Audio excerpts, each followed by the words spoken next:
عليكم ورحمة الله وبركاته. ازيكم حبايب قلبي؟ عاملين ايه؟ اهلا ومرحبا بكم في قناة اسرار شيري.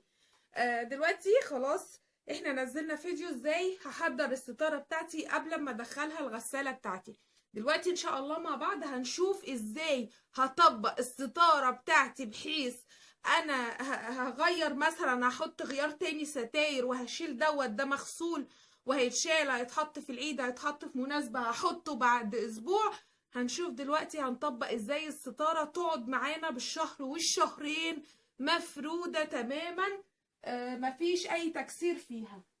وان شاء الله برضو باذن الله لما اعلق الستاير هوريكم هنعمل ايه يخلي الستارة بتاعتنا مكوية واحنا حاطينها على الحائط بتاعنا.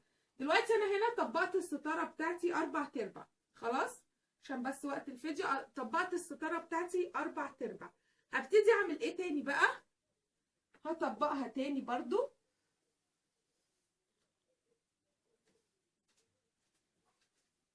الطريقة ديت وانا فردة، ما اسيبش حاجة مكسرة، لان التطبيقة دي هي اللي هتحافظ لي عليها مكوية تماما، كأنها مكوية، كأنها مفرودة بالظبط.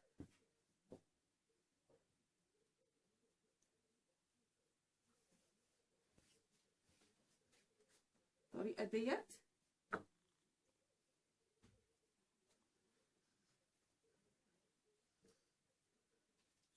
زي ما انتم شايفين، طريقة سهلة جدا.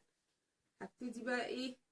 اجيب كده والف، وانا بشد اجيب كده والف واشد.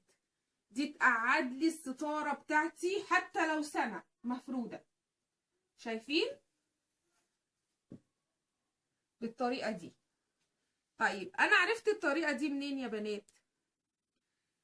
زمان لو تفتكروا كان دايما الصينيين بيطلعوا اي عمارة ويعرضوا علينا هدوم ملابس، خلاص، فكانوا دايما شايلين شرط كتير قوي ومطبقينها بالطريقة دي.